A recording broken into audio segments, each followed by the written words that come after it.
Welcome to the Meb Faber Show, where the focus is on helping you grow and preserve your wealth. Join us as we discuss the craft of investing and uncover new and profitable ideas, all to help you grow wealthier and wiser. Better investing starts here. Meb Faber is the co-founder and chief investment officer at Cambria Investment Management. Due to industry regulations, he will not discuss any of Cambria's funds on this podcast.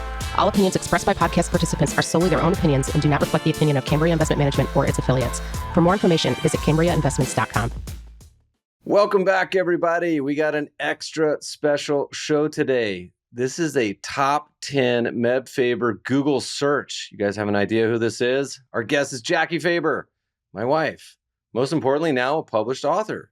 The Department was published in February, so if you haven't picked up a copy, please go do so. I'm super proud of her, excited to have her on the show after more than 500 episodes. Jackie, welcome to the show. Thank you. I heard it's pretty hard to get on the show, so I'm glad I know a guy. Long waiting list.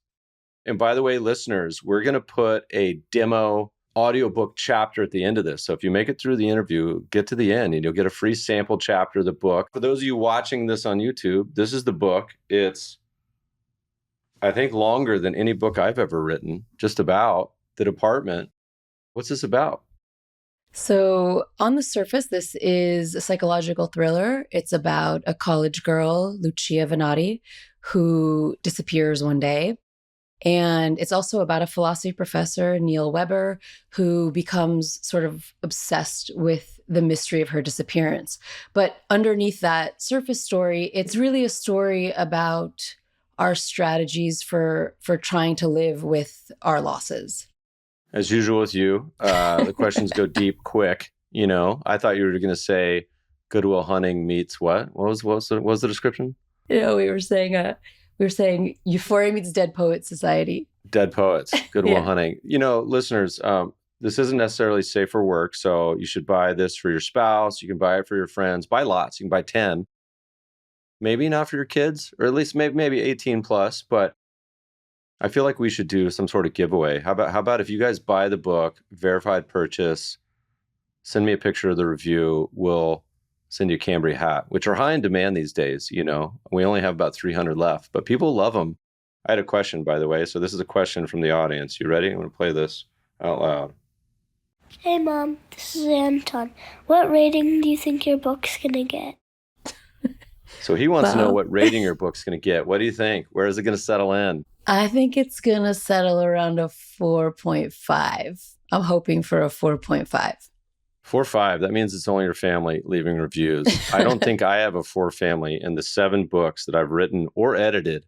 I don't think there's a solid 4.5 in the lot, which is also interesting, by the way, because the order on the reviews as far as the average rating is different on Goodreads than on Amazon. Are Goodreads like more legit readers? Is that what it is? They're a little more brutally honest. The range feels a lot wider, so I feel like the rating is always lower on Goodreads. They describe your book as dark academia.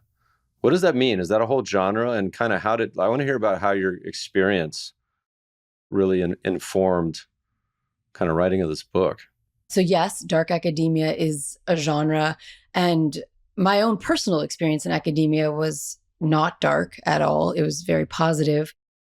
But I think academia lends itself very well to these kinds of thrillers because it's a place where like boundaries feel sort of transgressive.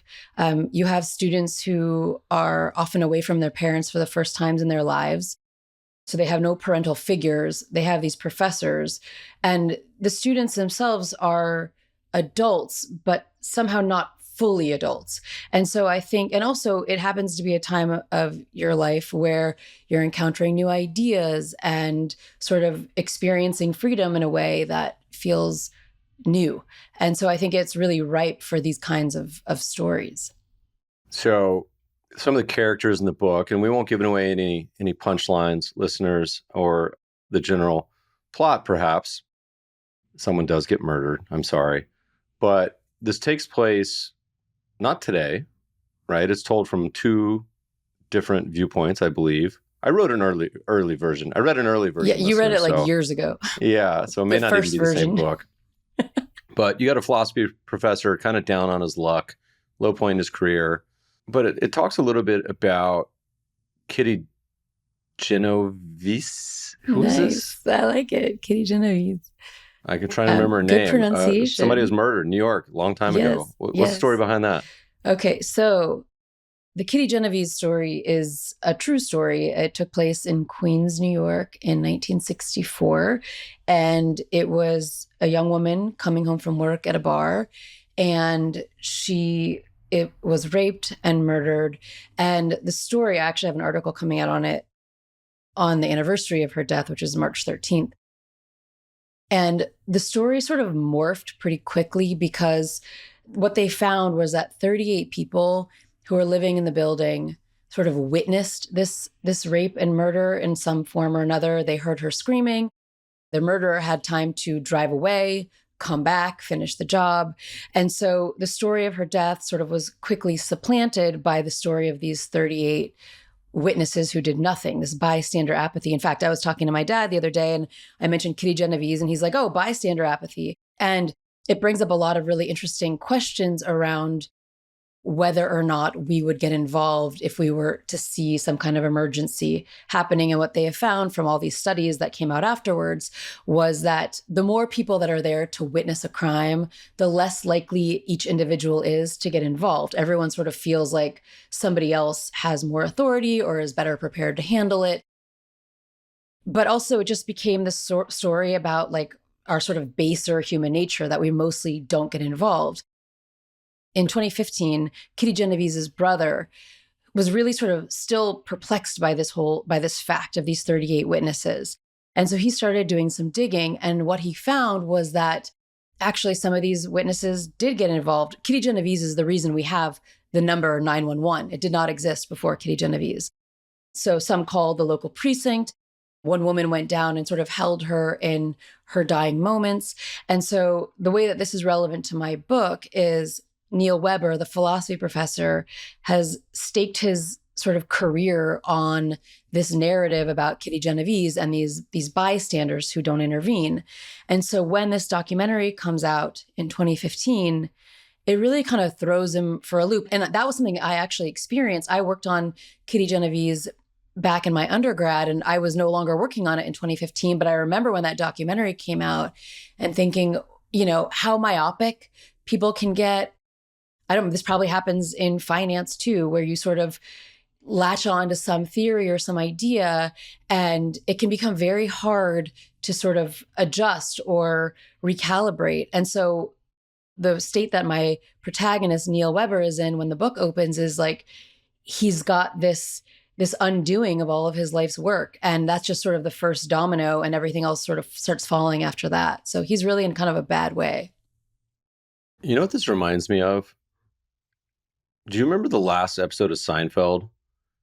And it was kind of a controversial ending, but it was like Jerry and Elaine, they watch a big fat guy get carjacked and they kind of make fat jokes about him. And then they get arrested for sort of criminal indifference. Do you remember this? I've wiped it from my brain. Very controversial ending. Maybe it was just a quiet inspiration you don't even remember from back in the day. No. Anyway, But can I just say one thing? Because this came out of a different interview I had about the book.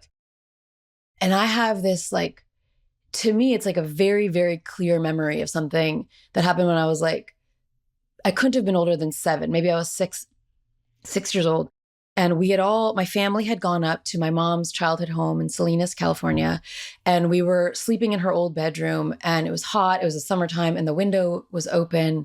And I, as you know, Meb, am a very fitful sleeper. So I was sort of lying there awake while everyone else was sleeping. And I remember I heard this scream, a woman scream.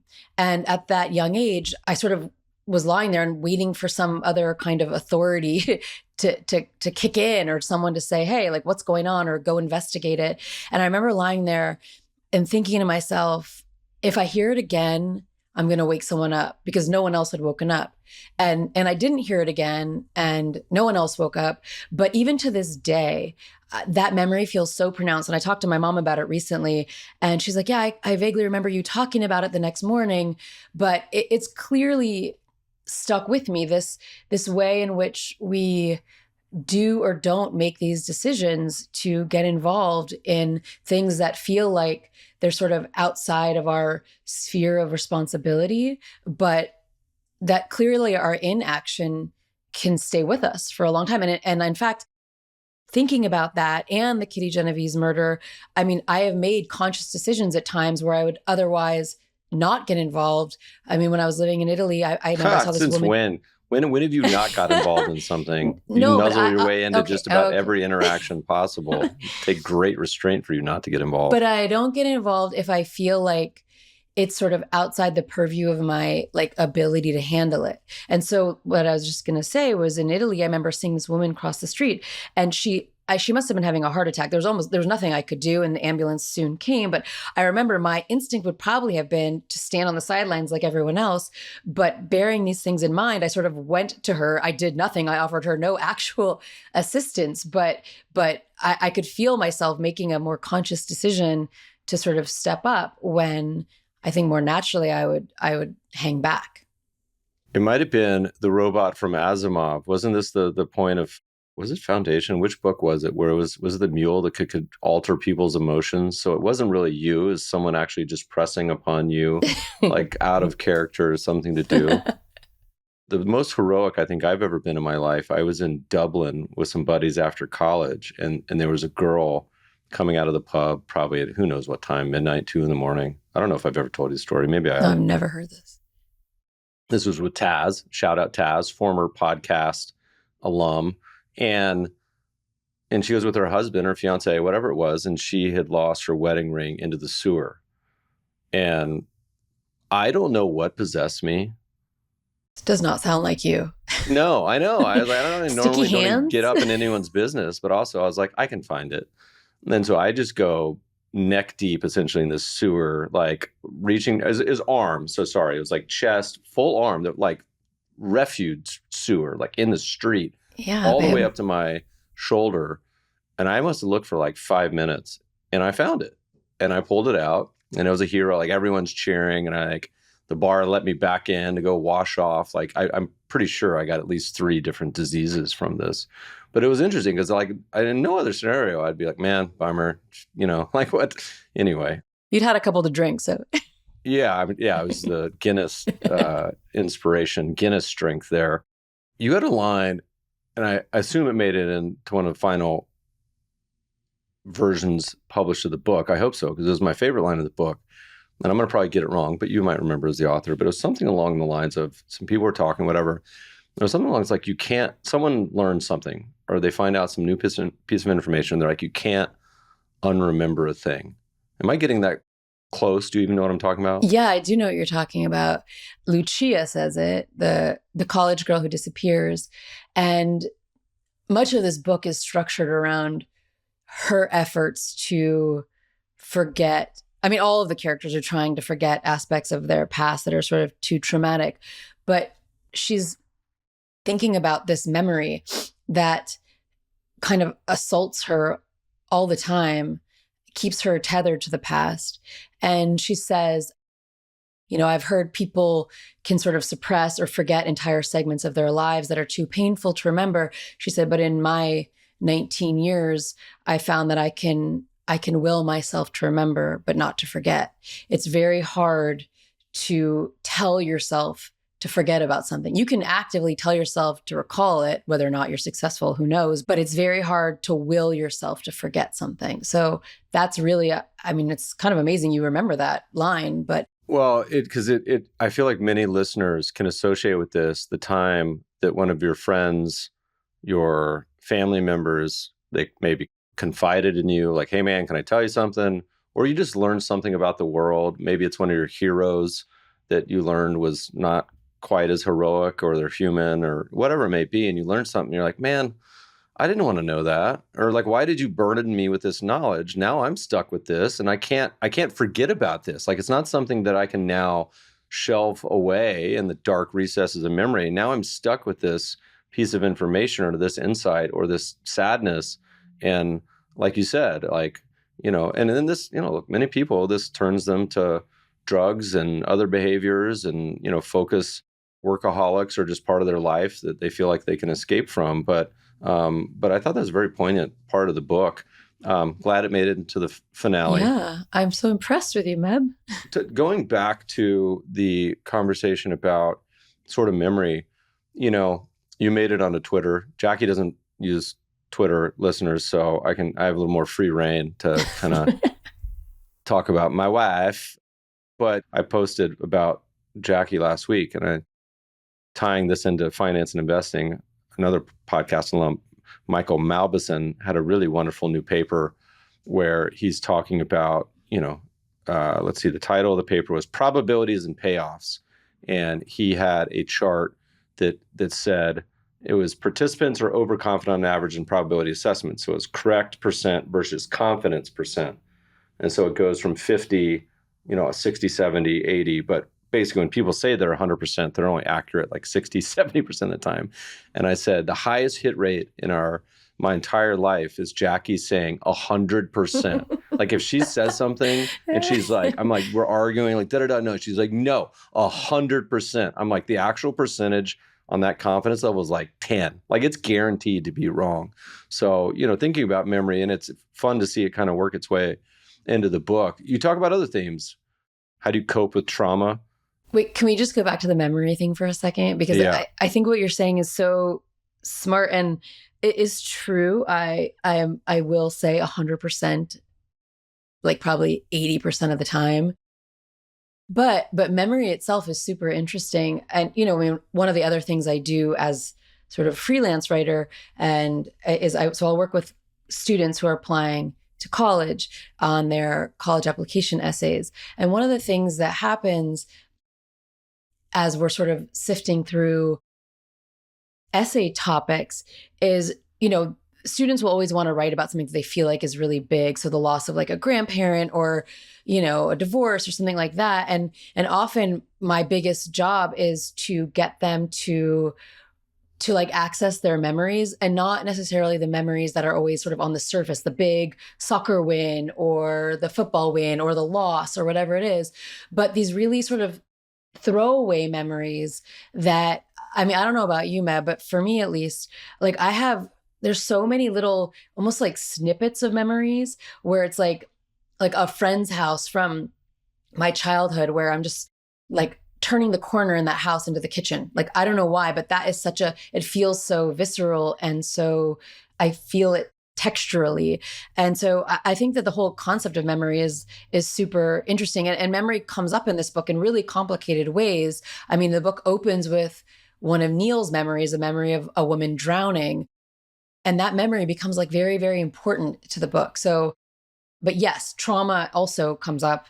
This sounds like this book is going to be like such a slog, but I actually think it's a page turner about all of these topics we're talking about. But trauma is interesting to me because of what I said earlier about sort of our strategies for like repressing it and our ways of like trying to get through a day and not be assaulted by memory. So I think people employ really creative strategies for that. Listeners, just to be transparent, Jackie never at home says my questions are good or that's an intelligent point. So you can tell she's buttering up a little bit on the podcast because I don't get this feedback here. But I don't get these great questions at home. I want this. The good news is I get final edits, so I can cut out whatever I see fit. So why thriller? Like I know you've written a bunch of books already on some other topics and various ideas. Why this one, the one that got birthed out into the world? Why'd you pick this, and why this genre? Yeah. Well, was it intentional? To be fair, the first book I wrote was a YA book. And one of the best things about Meb, for the listeners that don't know you personally, is like, you're like very, very honest. And so I remember when I gave you the Department, I was like printing out the pages of it. And I remember you were reading it faster than I was like printing it. And I was like, oh, that's a really good sign. But I remember for the first book I wrote, which you did like, and you wanted me to put it up online, which I never did. But I remember when I finished that one, you're like, it's good. You're like, it's not your magnum opus, But I think that thrillers, I think thrillers are interesting because they give us this sort of controlled space to like work through like our fears and anxieties. And they're a puzzle also. Like it engages you intellectually. Like from page one, you're going to be like, what happened and who did what, who's responsible. So it feels satisfying in a way to work it out. But also thrillers demand, to my mind, like a propulsive plot. And so if you're someone like me who maybe feels more comfortable with character, holding myself to the task of writing a thriller is going to constantly demand that I'm like stripping the pages of anything excessive or unnecessary just to keep the plot moving. So structurally, even, I think it's a really valuable genre. It's interesting. I'm someone who read a lot of science fiction, fantasy type of books, both in childhood and later in life, classics, as well as some of the more modern. There was a really good podcast with Sanderson and Tim Ferriss. Listeners will put in the show note links that I thought was really thoughtful, not just about his books, but the process of writing, how he thinks about it, but also as a business. And so you and I talked many times, and I said, look, there was a little reluctance to get these things out into the world. And from someone, who's kind of done the self-publishing as well as direct publishing, I said, look, if you're going to write one book, that's one decision and career path. But if you're going to commit to a career of writing 10, 20, 30, like just start cranking them out. Just like, start finding your people, because maybe you end up not being a total, what is it? It's not, what's the romance fantasy phrase? Romantasy. Yeah. It's a massive, massive readership. And I think you probably, by the time this gets published, will have more reviews than I will. So you and I kind of have a different approach to writing, and it's obviously very different topics. Talk to the listeners, the first-time authors out there that want to write a novel. I feel like that's a lot of people's dreams. I'm not 100% sure. I think this is the first book dedicated to me. Maybe someone's dedicated one in the past. Aww. Maybe I've dedicated one to myself, but I think it's the first one dedicated to me. Anyway, if you're a first-time author, like what'd you learn? The underbelly of this industry, anything cool? I mean, you're obviously very new to it, and at least I haven't seen any royalty checks yet, but how has the experience been? What do you think? First of all, I think I've actually done some writing about this in some different places. These pieces are coming out, but, I think, especially with fiction writing, like an author has to toggle between these two mindsets. And on the one hand, you're producing a piece of art, a work of art. And in that capacity, you are an artist, and you have to sort of remain true to some kind of vision that you have. But the reality is, your art is a commodity, and it exists in a marketplace where there are buyers. And I think that terms that might not feel immediately relevant to this space, like product market fit, feels really relevant right now. Like, as I'm thinking about, who is this book for?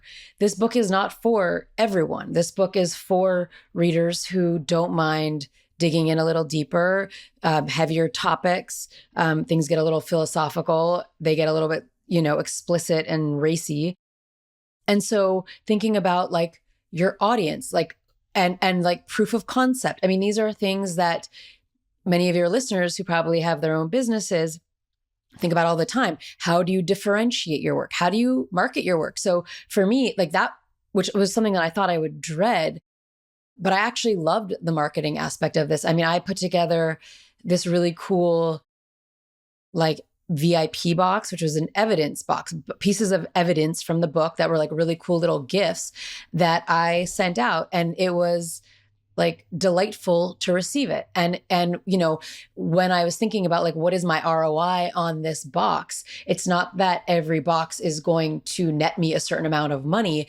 It's that that's part of my brand building. I want people, readers, influencers, bookstores to associate my brand with something unexpected and fun. And so really I feel like I I do think about it in terms of a business. And I think I've had some practice with that because I work as a freelance writer. And so, going back to your question earlier about like bad reviews, it's not that I'm going to be immune to them. I'm sure they will come flooding in and they will, be hard to read. But also I do a lot of writing for clients. And when I write something and the client will say, no, that doesn't really hit the mark. I'm like, okay, great. How about this angle? And I feel like I can sort of pivot pretty quickly. And my sense of self is not tied to the work.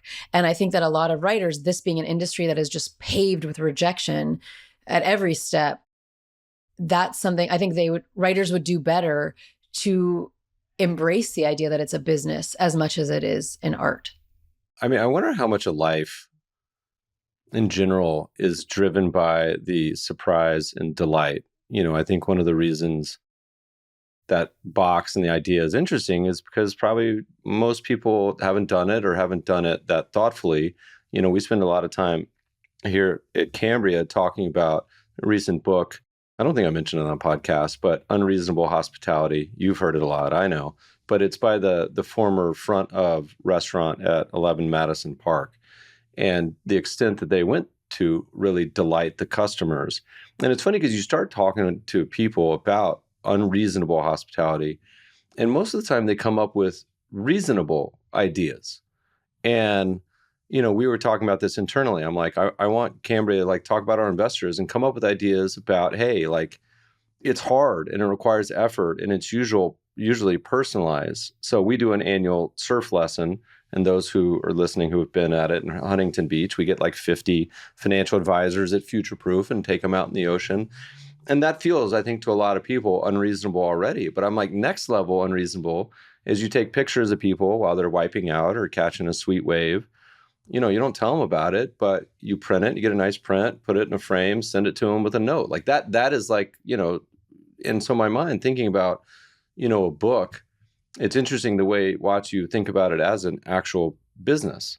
We live in such a world of short attention span, and it's hard to get reviewers. I mean, they must get thousands of these. I get probably 30 podcast inbounds per day. But I say, you know what? And I'm going to punk myself out here, so you guys don't just start sending me a ton of mail. But I said to my team, I open every single piece of mail comes to my desk. I don't get that much, but if somebody sends stuff, we used to have stuff on the podcast where we'd ask people to send gifts, and we'd get, you saw this, bottles of tequila and salmon and all sorts of fun stuff. We had an advisor come by Friday, brought some Japanese whiskey. Anyway, but people default to just the easy. Send an email, a blast. Hey, here's my book.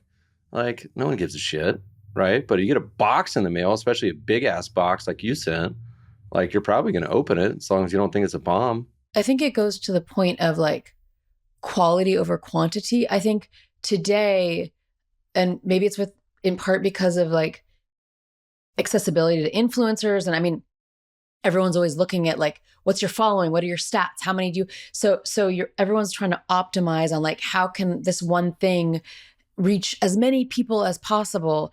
And I think that this unreasonable hospitality that you bring up it's really celebrating the individual. It's I could only send out so many of those boxes. I mean, just financially, it's not feasible. And so it's at times making the choice to say, I'm going to forego reaching as enormous an audience as I can. And I'm going to try to delight this person. And I think it runs counter to a lot of what we're constantly being fed, but it really does make a difference. And also those people talk about it and they share those stories. And that book, Unreasonable Hospitality, is such a good book. I mean, my brother, as you know, is the head of a big clothing company. And I gave it to him. I don't know if he's read it. I doubt he's read it yet. But to me, any business owner should read this because there are always ways it's possible to find ways to delight customers to this degree. Obviously, you can't do it with everyone, but it has to make a difference. You can say Rails, listeners. You can type in code Meb. Just kidding. We need to get a code. They make great clothing. Maybe we'll talk to him about that. Yeah. Yeah. I was thinking about this earlier today when I sort of have my stock answers when people ask me what inspired it, which they're true answers. I mean, there's a whole bunch of them related to my dissertation and blah, blah, blah. But But I was thinking about, in a way, you were kind of the catalyst for not just this book, but sort of all of this kind of writing. And I was thinking about the fact that like your listeners might not like know this about you. Like you're the kind of person who, if someone were to get fired, for example, like your first reaction is like, congratulations. And you're not saying it ironically or as a joke.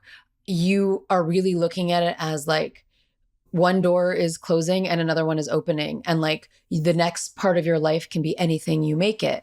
And I don't know anybody else who really embodies that or lives by that in the same way. And with my writing, you know, I come from academia. I had done a certain kind of writing and I was working as a freelance writer, but I kept sort of talking about wanting to write fiction. And I remember your reaction was just like, and I acknowledge this at the end of the book in my acknowledgments to you, you know, where you're like, if you want to write a book so badly, like sit down and do it. And how it sounds so simple, but how few people, especially at a certain stage of their lives, when things feel sort of settled in a particular way, feel comfortable taking that leap or taking a risk and putting themselves out there. And I think that you really live by that principle. I mean, you're somebody who, since the day I met you, has had like a bucket list. Like you're constantly thinking about like the experiential quality and value of your life. Yeah. Next up on my list is a retired romance fantasy novel. Romantasy. Why can't I remember that? Spouse. That sounds great to me. I'm okay with that. Just crank these suckers out. Yeah. Jocko Willink, famous podcaster, former Marine, he's got a mindset that's similar, but he says when faced with life's failures or things like that, he says, you know, there's a video, it's called Good, where he's like, you know, something, you got fired, good. I feel like I usually say it more when someone's getting divorced or breaking up rather than fired. You know, fired's a little tougher to take, but you know, one relationship, whatever, time move on. The best hack, you know this, that I've seen to deal with not just failure, but social media this day and age, you know, people get the mental health. It's clearly a crisis. People deal with negative reviews. And so as we were prepping you for this, all these just terrible things people say, the best thing that I've found is you take what people have said, you put it in like a Google Docs. So you're taking an action. Normally people want to respond, be like, F you, I can't believe you said that's stupid. Of course this, you know, isn't this way, or this book doesn't suck. Instead of taking that action, which is emotionally reactive, you just throw it in a Google Sheets and then you forget about it. And then, you know, a year, 2 years, 5 years later, it might be funny. So anyway, we're going to start to archive yours from Ganesh. Coming for you, Ganesh. Left Jackie a bad review. The number one bad review for Jackie tends to be that it's too philosophical, too smart. My favorite bad review you got was, have fun losing your money in your hairline. That wasn't a review. That was a CNBC troll. I actually don't read It's so good. It's so creative, though. I don't read the majority of the social media ones because they're just inane and half of them are bots now. But it's funny how, like, if you see them on certain venues, they're like universally thoughtful and positive, and others, it's not. No, my favorite 1-star review was the book never showed up. 1 star. That was a good one. So we'll have to print out some of yours. Anyway, back to some topics. Speaking of memory, I learned something in the last couple of years I didn't know. I just assumed everyone couldn't really picture things in their head, vivid detail. And it turns out I was reading a really wonderful book from the crew, the guy that founded Pixar. It's called Creativity, Inc. Awesome book, by the way. But he's talking about some of their artists. And he was saying, look, some of the artists, they all create differently. So you and I talked about this. When I write, it's very much kind of like a manic, all crammed into 1 month period. I can't just do like journal for an hour every morning.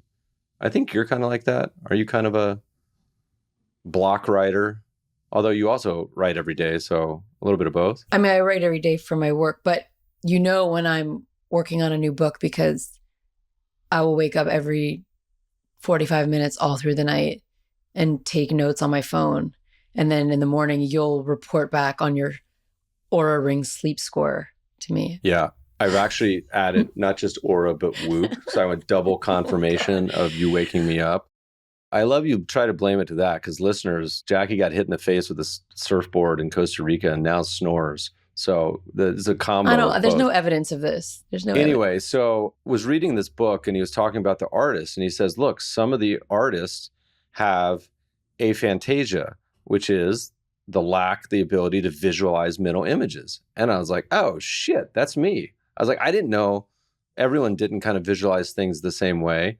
And there's a famous Twitter graphic that shows like 6 different apples. And one is like a very clear, beautiful red apple, and then varying degrees of just black. And they're like, what do you see when you see an apple in your head? And I was like, oh, whatever it is, number 2. And then other people are like, are you joking? Like, wait, so if I were to say, like, think of a giraffe right now, like you can't mentally picture a giraffe? It's not clear. Like I have the idea of a giraffe and Wow. and certain things are easier for me, like Giraffes. But it's interesting because they're like, there's great artists for their company for both, but the ones that have this almost universally, they work in a different way. They need longer, they need to kind of work on the project and get to the final as opposed to like being able to perfectly draw it from memory. Like, let's hear your memory. We first met. Let's see how accurate you are. Do you remember? Well, the first real time we met, which you don't even remember the first time we met, which was on the beach. But a year later we met again. It's probably because you were wearing one of your. Jackie has a a fondness for preposterous bathing suits. So I probably saw you the first time as like, is that girl serious? That is the weirdest bathing suit I've ever seen. All right, keep going. You came up to me and you said, are you getting on the Tiki Mermaid? And I said, yeah. And you said, that'll be $20, please.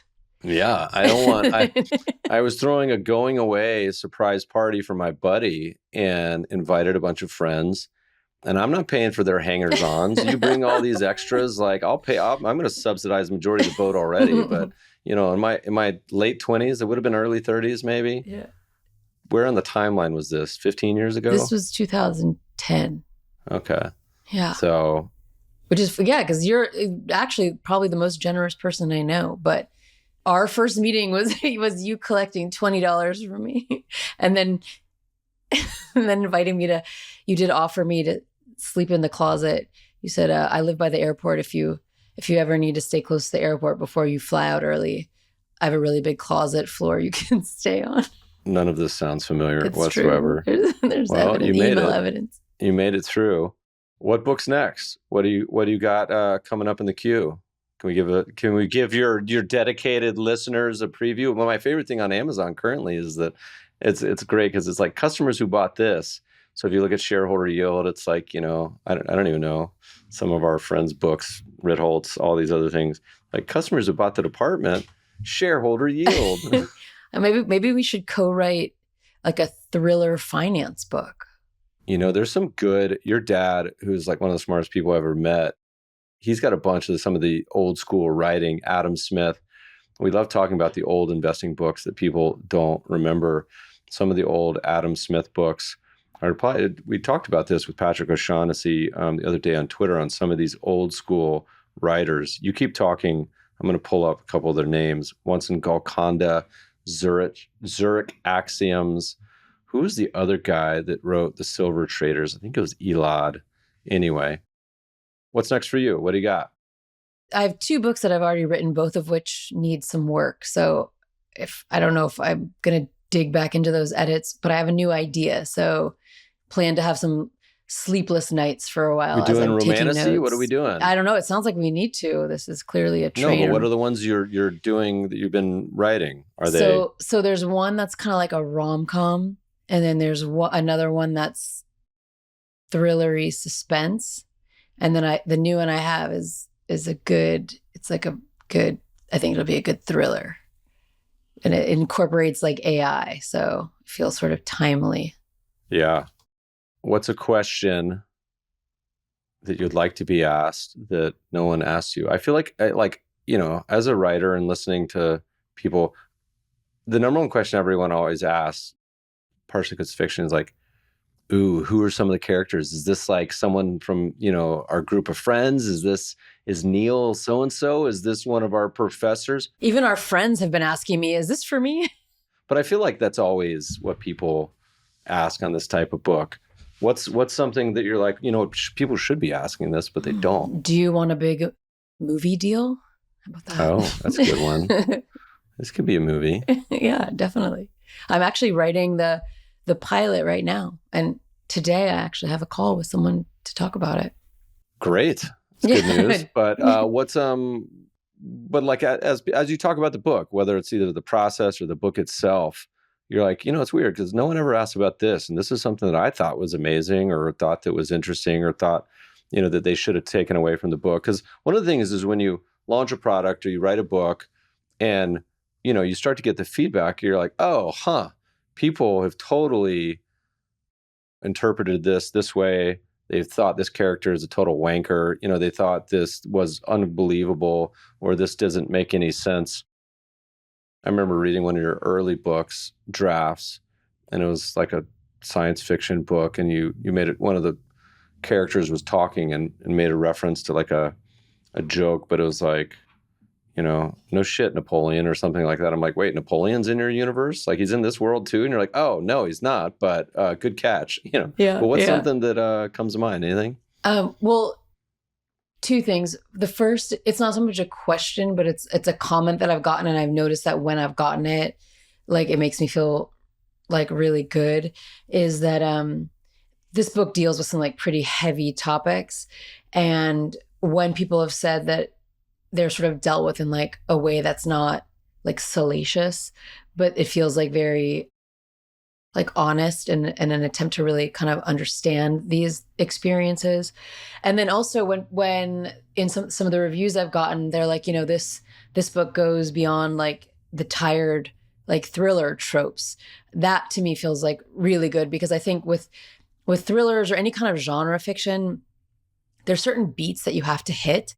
And the readers that are like versed in it, like they'll know if you miss it, like you have to hit it. It has to like, and they have to have a certain kind of twist or a certain kind of like red herring or whatever it has to do. But so it needs to simultaneously like satisfy those kind of like deep inherent needs and yet feel fresh and new. I mean, it's like any of the startups you're investing in, right? Where it's like, there's something that feels like there could be a market for this, but it feels like a totally different take on it, or something that feels like we haven't seen this before exactly. So I like anything that is sort of indicating that. And then, of course, anyone kind of like nerding out on like somebody, a different podcast host asked me, she said, trauma is about these, there's sort of like gaps in memory and gaps in like linear time gets disrupted in certain ways. And like, does that relate to the structure of like an unreliable narrator? Like I could just like nerd out on that, for a while. But in terms of like the positive comments, those first two I said, like that feels like, oh yeah, I did what I set out to do, at least in the minds of some. We did it. It's almost an hour. Wow. As we wind down, you were like a ghost before, hard to find on the internet, and now people can find you. What's the best place? Do you think in terms of reaching your audience of readers in the future, is there a homepage? Is there a particular place that people can find what you're up to? Yeah, I have my webpage, Jacqueline Faber, but Instagram is definitely the best place at Jax, Jax Faber. And I'm sort of enjoying like creating videos. So we'll see if that lasts. But for now, it's a good spot.